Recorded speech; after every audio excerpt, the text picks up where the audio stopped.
আসসালামু আলাইকুম। আপনারা সবাই কেমন আছেন? যে যেখানে আছেন আশা করি অনেক অনেক ভালো আছেন, সুস্থ আছেন।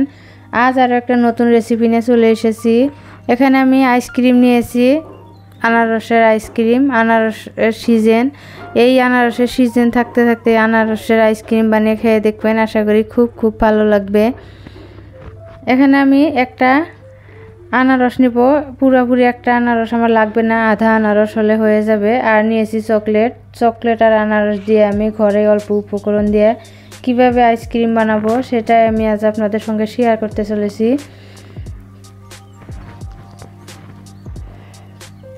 এখন আনারসটা ধুয়ে আমি ছিলে ছোট ছোট করে কেটে নেব। এই আনারস কাটাটা কিন্তু আমার কাছে একদম ঝামেলা বলে মনে হয়। আনারস কাটার টাইমে কিন্তু আমার একদম ভালো লাগে না, কিন্তু উপায় নাই, আনারস তো কাটতেই হবে। খাইতে মন চাইলে তো কেটেই খেতে হবে, সেজন্য আনারস কেটে নিচ্ছি।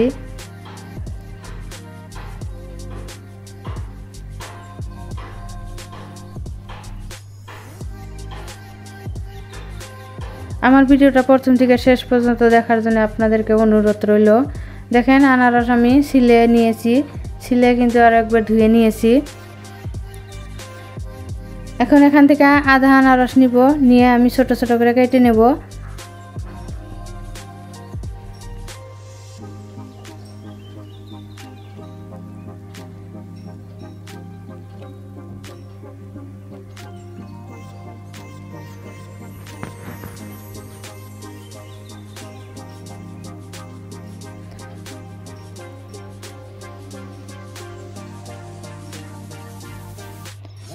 এই গরমে আনারসে আইসক্রিম বানিয়ে তৃপ্তি করে খেয়ে নিতে পারবেন, এতটাই ভালো লাগে এই আইসক্রিম।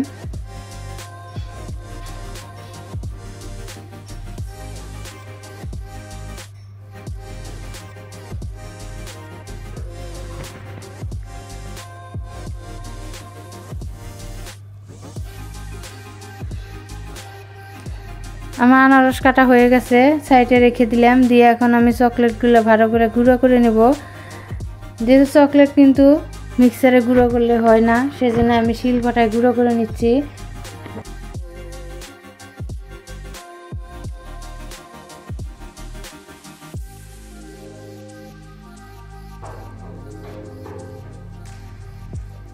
শিল দিয়ে কিন্তু আমি চকলেটগুলো আধা ভাঙা করে নিচ্ছি, পুরোপুরি গুঁড়া করব না, আধা ভাঙা করলে কিন্তু হয়ে যাবে।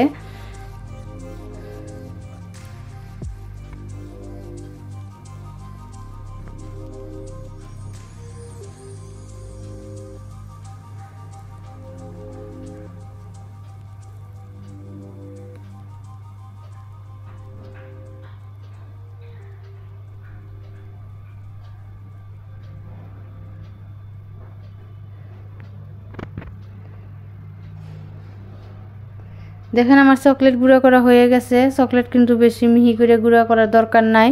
এখন মিক্সার জারের মধ্যে চকলেট দিয়ে দিয়েছি, আর দিয়ে দিলাম আনারস কুচি কুচি করে কেটে রাখা আনারস দিয়ে দিয়েছি।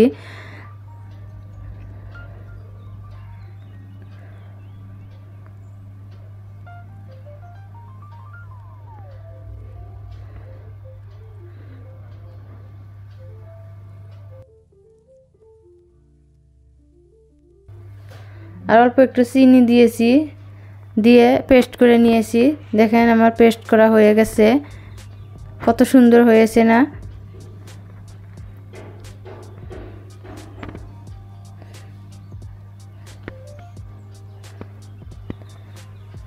পেস্ট করা আনারস এখন আমি একটু ছাকনা দিয়ে অল্প একটু সেঁকে নেব। সেঁকে নিলে কি আইসক্রিমগুলো ভালো হয়, সেজন্য সেঁকে নিচ্ছি।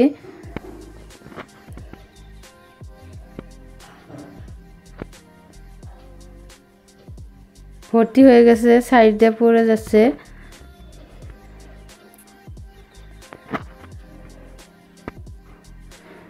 এই আইসক্রিম বানাতে কিন্তু বেশি উপকরণ লাগে না, 3টে উপকরণ হলে হয়ে যায়। আনারস, চিনি আর চকলেট হলে কিন্তু হয়ে যায়। এখানে আমি আইসক্রিম বানানোর মোল্ড নিয়েছি, পেস্ট করে আনারস মোল্ডের মধ্যে ঢেলে নিচ্ছি। একে একে সব মোল্ড আমি ভর্তি করে নিব। একদম সহজ রেসিপি।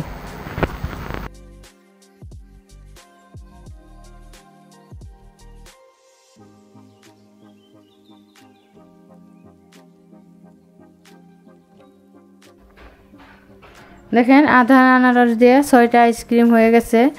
আইসক্রিম মোল্ডের মুখ এখন বন্ধ করে দেব, দিয়ে ঢাকনা লাগিয়ে দিলাম।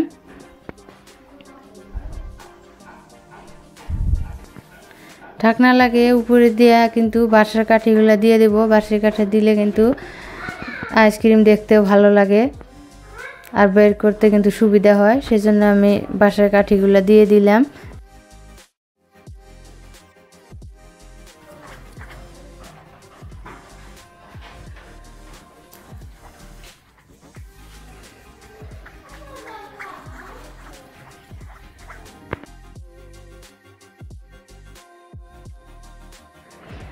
দেখেন সব আইসক্রিমের মধ্যে কিন্তু আমি বাঁশের কাঠি দিয়েছি, দিয়ে এখন আমি 10 ঘন্টার জন্য ডিপ ফ্রিজে রেখে দেব।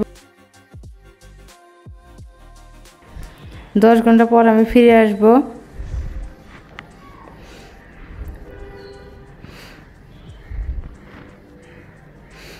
দেখেন 10 ঘন্টা হয়ে গেছে। 10 ঘন্টা পর কিন্তু আমি ফিরে এসেছি। ফিরে এসে এখানে একটা তাওয়াতে আমি পানি গরম করে নিয়েছি, হালকা গরম করে, যাতে আইসক্রিমগুলো বের করতে সুবিধা হয়, সেই জন্য আমি 2-3 সেকেন্ড পানির মধ্যে রেখে কিন্তু উঠিয়ে নিচ্ছি।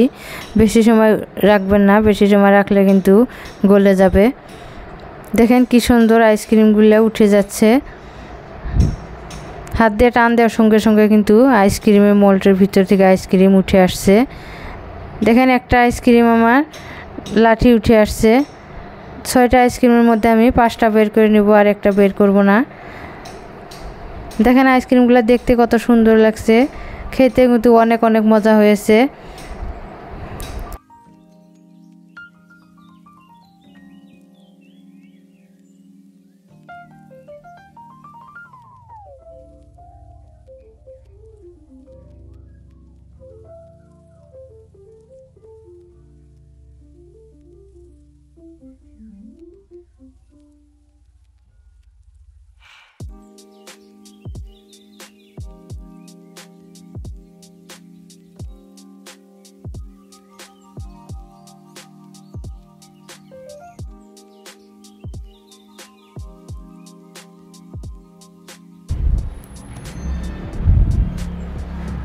এই আইসক্রিম বানাতে কিন্তু বেশি সময় লাগে না।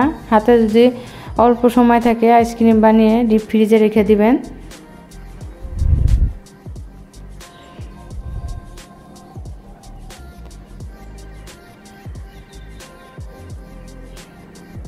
আমার ভিডিওটা যদি আপনাদের একটু ভালো লেগে থাকে, লাইক, কমেন্ট, শেয়ার, সাবস্ক্রাইব করে দিবেন।